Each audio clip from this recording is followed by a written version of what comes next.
Donc, je poursuis cette troisième vidéo, toujours sur la thématique le réveil des consciences, donc la lutte contre les violences faites aux femmes.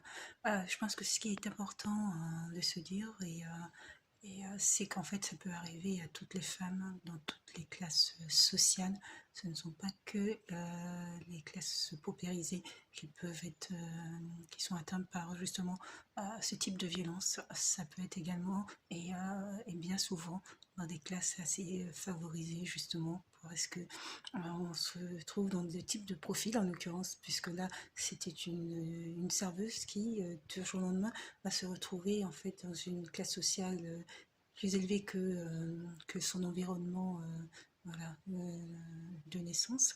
Et donc, finalement, elle va se retrouver femme au foyer, isolée sur le plan familial, et, euh, et donc la proie parfaite en fait pour son mari qui, je pense sincèrement, l'aimait sur les premières années. C'est ce qui a chamboulé en fait le plan qui était prévu. C'est surtout sa réaction au regard en fait de cette infidélité qu'elle n'a pas acceptée, alors que pour lui il considérait qu'elle avait tout pour se taire, c'est-à-dire un confort financier qu'elle n'avait pas auparavant, une enfant, une maison, et donc tout ça payé par lui. Donc la moindre des choses, entre parenthèses, et c'est pas ma pensée, mais c'est elle devrait se taire, puisqu'elle a tout pour se taire. Donc dans le point de vue en fait de l'homme violent, et puisqu'elle ne se tait pas, alors que elle a tout, et que c'est lui qui entre guillemets su pour qu'elle ait tout, et ben en fait il va être amené à la frapper pour qu'elle se taise. Et voilà. Et donc là va démarrer en fait l'élément déclencheur qui va démarrer en fait le cercle vicieux finalement de la violence sur le couple, qui est physique, mais qui peut aussi être psychologique également, dans les paroles qui sont dites. Il y avait un passage la semaine dernière que j'avais montré sur au moment où ils sont en train de manger un repas, et elle a été voir sa belle-mère pour lui raconter les faits, lui relater les faits qui se sont produits. Et quand en fait il lui demande s'il ne peut pas avoir d'intimité, dans les paroles qui peuvent être prononcées aussi, les paroles peuvent aussi avoir un caractère de violence, et donc pour un couple dont le fonctionnement est déjà malsain. Donc voilà, donc le réveil des consciences, ou de se dire que qu'en fait les choses ne sont pas finies, et toute la difficulté c'est justement de pouvoir sortir ce type de femme dans ce type de situation, parce qu'il y a plusieurs sentiments qui rentrent en jeu, notamment non seulement le sentiment de culpabilité, et le sentiment de culpabilité qui peut être projeté par les autres, hein, la belle maman qui lui demande ce qu'elle lui a dit. C'est en somme, tu as dit quelque chose qu'il ne fallait pas dire, c'est pour ça il t'a frappé. Donc il y a un sentiment de culpabilité, dans le sens où elle est dans une situation confortable, effectivement, et elle le sait qu'elle est dans une situation confortable. Certainement, si elle est de bonne foi, elle a peut-être pas choisi son mari pour cette situation confortable, hein. C'était pas sa priorité, c'était certainement un concours de circonstances.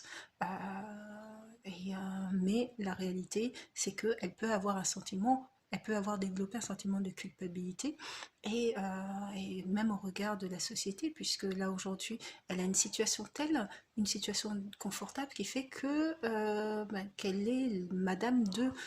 Et en fait, si elle décide de partir, elle décide d'abandonner toute cette situation. Et puis, entre guillemets, c'est même en allant se plaindre, je pense qu'il y a le regard aussi de la société sur quoi tu peux te plaindre, sur quoi elle peut se plaindre, puisque elle a tout, et qu'elle a une situation confortable justement pour qu'elle se taise. Et ça, c'est aussi une violence aussi de la part de la société, qui fait que ces femmes ne peuvent pas parler, et qui a la honte, et qu'elles ont vécu dans un confort, et que pendant des années, et que les gens les ont enviées, leurs amis, leur entourage les ont enviées. Et au jour d'aujourd'hui, avouer à son entourage bon, là en l'occurrence dans la situation, il n'y avait pas d'entourage familial, mais avouer à son entourage qu'elle est battue, alors même que le couple apparaissait comme un couple idéal et que ouais, s'augurait comme étant une histoire, une très belle histoire et voilà, une belle famille, on voit que derrière la réalité est tout autre chose. Et tout le combat des travailleurs et travailleuses sociales auprès de ce type de public, c'est justement d'arriver à ce qu'ils puissent produire une distanciation de ce rapport au regard des autres, au regard de la société, et qu'elles puissent admettre que la situation dans laquelle elles vivent sont une situation de violence. Et puisque c'est une situation de violence, il faut qu'elles puissent s'en sortir de toute manière, parce que le risque, c'est que en fait, tous les jours, elles risquent leur vie. Et que du jour au lendemain, il peut avoir un coup très mal placé et qui fait qu'elles risquent leur vie pour elles et pour aussi l'enfant ou les enfants qui sont présents. Elles risquent leur vie et donc à risquer sa vie tous les jours comme certaines peuvent le vivre. Et, il faut qu'elles prennent le risque justement de partir de là, de partir de ce foyer malsain. Et puis aussi les sentiments amoureux que certaines situations peuvent créer. Il peut y avoir et aussi des femmes qui restent malgré tout, et peut-être aussi dû à leur passé, qui ont vécu, qui ont vu leurs parents produire ce type de relations malsaines et qui, pour elles, ont construit leur couple dans cette relation malsaine et pour elle, ça paraît normal en fait, ce type de relation. Et ça peut arriver notamment dans les relations, notamment de familles africaines.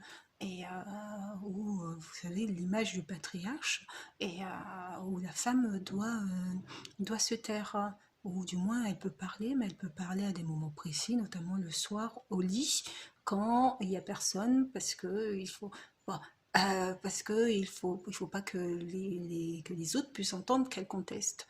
Et donc accompagner les femmes, justement, c'est un accompagnement dans la durée, c'est-à-dire qu'il ne sera pas possible de sortir une femme victime de violence du jour au lendemain de son foyer, de toute manière, parce que si elle n'a jamais évoqué ces violences, même ses propres parents iront la chercher là où elle est.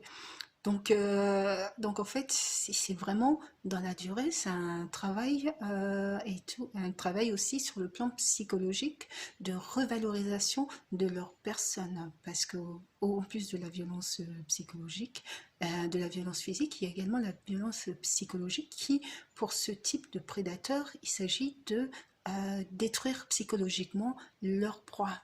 Et c'est là l'objectif. Et tant qu'elle s'ils parviennent à ces objectifs, ils peuvent en faire des marionnettes ce qu'ils souhaitent.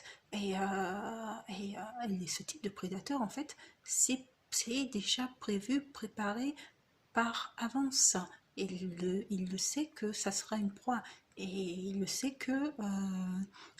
pertinemment il va faire en sorte à ce qu'elle puisse être suffisamment dévalorisée de sa personne pour que lui apparaisse déjà comme un sauveur et que en fait finalement ça soit lui qui dirige un peu tout le couple.